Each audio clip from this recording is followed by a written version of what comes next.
So the government is going to stay open now, at least until February 8th.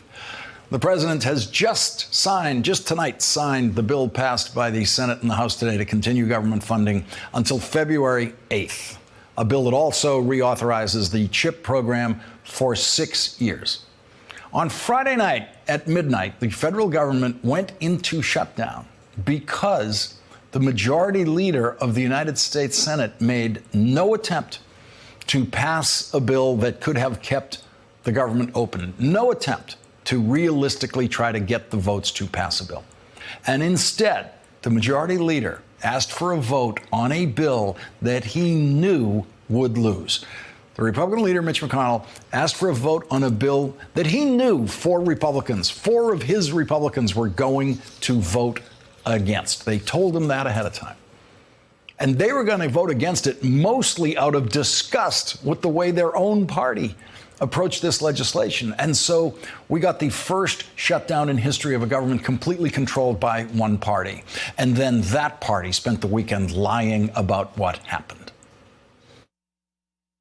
You know, I'm sure you're all aware of what's going on in Washington, D.C. Despite bipartisan support for a budget resolution, a minority in the Senate has decided to play politics with military pay. But you deserve better. You and your family shouldn't have to worry for 1 minute about whether you're going to get paid as you serve in the uniform of the United States. So know this: your president, your vice president, and the American people are not going to put up with it.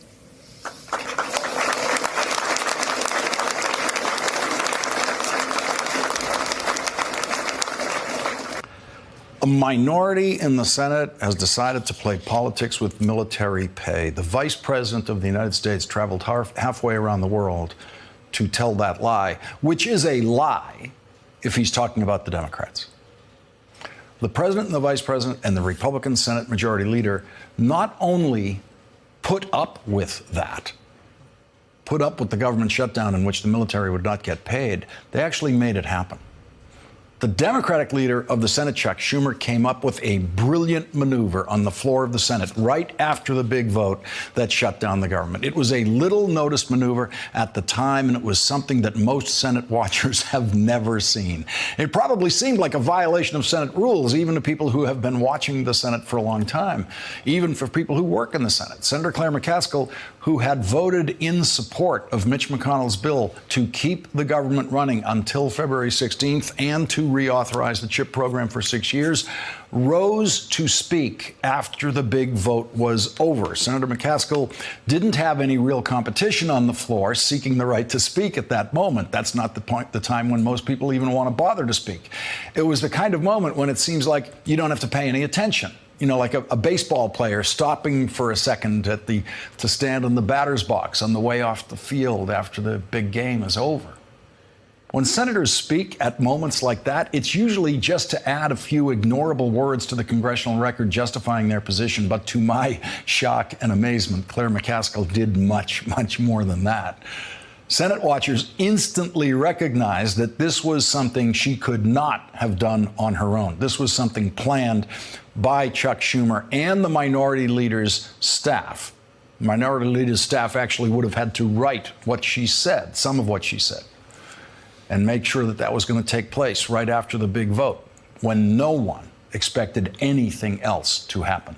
Claire McCaskill usurped the power normally reserved to the majority leader to actually call for a vote on a bill, to call for a vote on something else. And in that moment, Claire McCaskill did something that I'd only seen once before on the Senate floor, and that is a senator seizing the majority leader's unique power to bring up a bill for consideration on the Senate floor and asking for unanimous consent to pass it. Even most people working in the Senate think that the rules allow only the majority leader to do that, but that's not a rule. It's just a tradition. In fact, every senator is empowered to call up bills to be voted on, but most senators never get a chance to do it. I mean, senators can serve decades and never get a chance to do what Claire McCaskill did on Friday night. Claire McCaskill did not just violate one of the most solid traditions of the Senate, but she forced Mitch McConnell to take full ownership of stopping military paychecks during the shutdown. Now, when you watch this video, you can almost feel Mitch McConnell's agony of being suddenly trapped on the Senate floor by Claire McCaskill and not knowing what to do. Mr. President, this shouldn't take very long, but I was most disappointed tonight when the President of the United States put out a statement that tried to divide us based on party when it came to support of our military. There is no such division. Everyone in this chamber knows it. And so as we have in other instances where we have had a shutdown, I remember in 2013 we did this right off the bat, I want to make sure that tonight we send a very clear signal that we don't want one moment to pass with there being any uncertainty of any soldier anywhere in the world that they will be paid for the valiant work they do on behalf of our national security.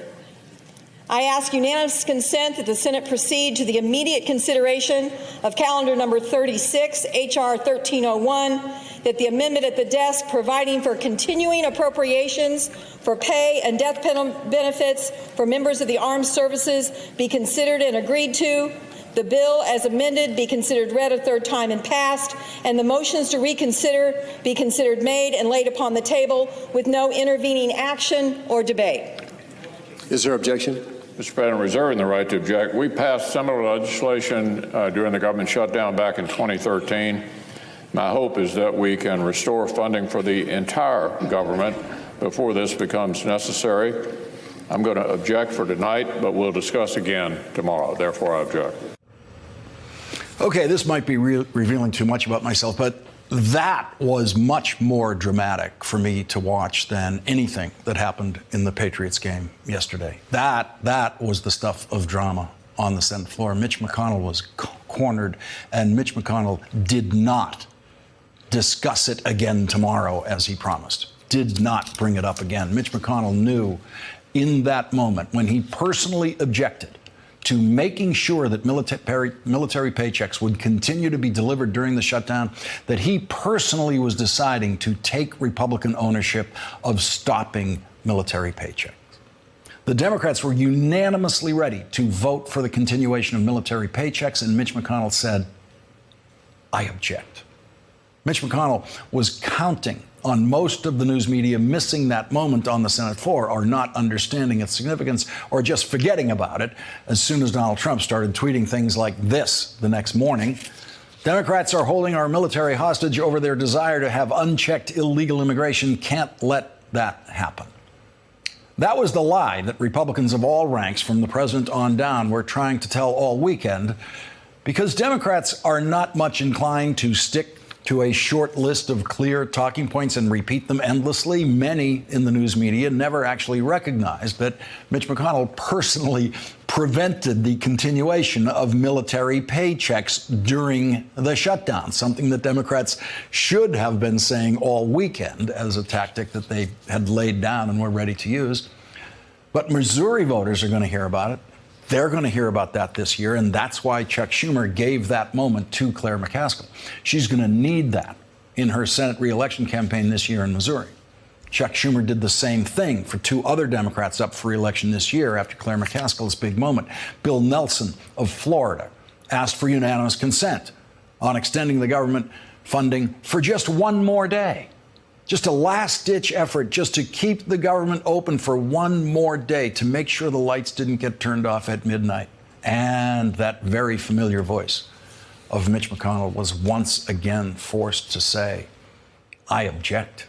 I object to keeping the government open. So it was Mitch McConnell who personally shut down the government on Friday night, and you can read it happen right there in the congressional record. After Bill Nelson offered one more day, Chuck Schumer wasn't finished. He sent John Tester of Montana onto the Senate floor to ask for unanimous consent for funding the government through today, Monday. And once again, Mitch McConnell was forced to say, I object. And so voters in Montana are going to hear very clearly during John Tester's reelection campaign that he did everything he could to keep the government open, but Mitch McConnell personally closed it down. That sequence that we saw Friday night, masterminded by Chuck Schumer, of 3 Democratic senators in a row forcing Mitch McConnell to take full ownership of the shutdown, was the kind of multi-layered strategy that a good Senate leader always has to have. First, each one of those proposals was good policy. Second, each one of those proposals was good politics. And third, each one of those proposals specifically benefit each one of those senators up for re-election this year who needed to do something more than just vote on the Senate floor on Friday night.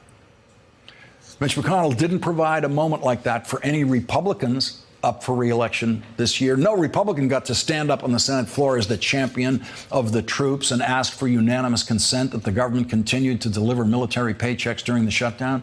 Instead, Republican senators just had to watch as their leader, Mitch McConnell, speaking for each one of them, said no to paying the military.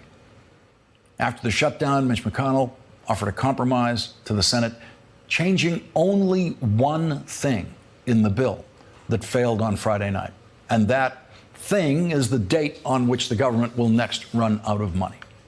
In order to attract more votes, Mitch McConnell, of course, was forced to move that date up a week to February 8th. In exchange, the Democrats gave up exactly nothing. Nothing in exchange for that date change. The vote today for the new bill with the February 8th deadline on government funding passed 81 to 18. And so tonight we reset our government shutdown clocks to February 8th.